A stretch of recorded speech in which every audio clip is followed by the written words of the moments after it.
নমস্কার বন্ধুরা, আশা করি সবাই খুব ভালো আছো। আজকে খুব সাধারণভাবে চিংড়ি মাছের এই কালিয়াটা আমি বানাবো।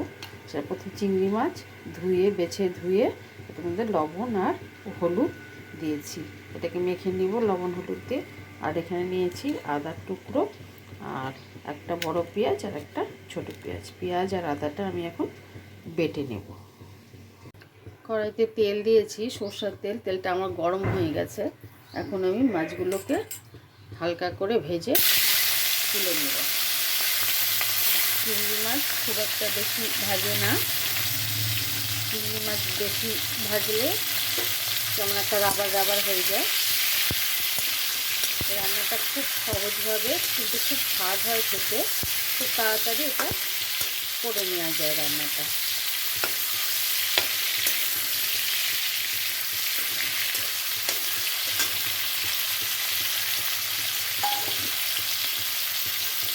মাছটা এখন আমি তুলে নেব। ভাজা হয়ে গেছে আমার। মাছ ভাজার তেলের মধ্যেই আমি আদা আর পেঁয়াজ বাটাটা দিয়ে দেব। পেঁয়াজটা আমি মিক্সিতে বাটিনি, পেঁয়াজটা আমি একটু ঘষে নিয়েছি। একটু বড় আছে কিন্তু খুব টেস্ট লাগে। এটা আমি একদম খুব মিহি করে বাটিনি।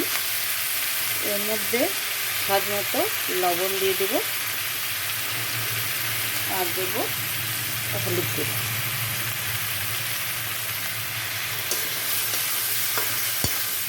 আপনারা চাইলে এখানটায় কাঁচা লঙ্কা বেটে নিতে পারেন একসঙ্গে। আমি যেহেতু শুকনো লঙ্কার গুঁড়োটা দেবো, ওই জন্য কাঁচা লঙ্কা এর মধ্যে বাটিনি। এটাকে খুব ভালো করে এখন কষিয়ে নেব। এটা আমার কষে গেছে। এখন এর মধ্যে একটু জল দেব আমি।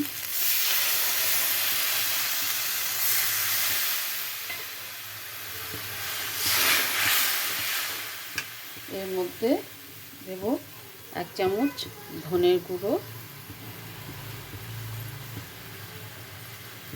1 চামচ জিরের গুঁড়ো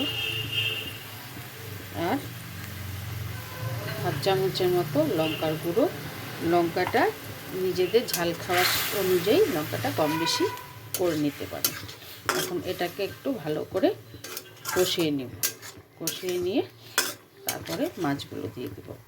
খুব তাড়াতাড়ি রান্নাটা হয়ে যায় এবং খুব স্বাদ লাগে। এটা গরম গরম ভাত দিয়ে খেতে খুব সুন্দর লাগে। এবং এটা হলো খুব বেশি মশলা নেই যেহেতু, সেজন্য মানে রান্নাটা একটা হালকা হালকাই হয়, ভালো লাগে খেতে খুব। আর শরীরেও কোনো রকম আইঢেই ব্যাপারটা আসে না। এটা পুরো কষে গেছে, তেল ছেড়ে এসছে। এখন আমি আন্দাজ মতো জল দিয়ে দেব।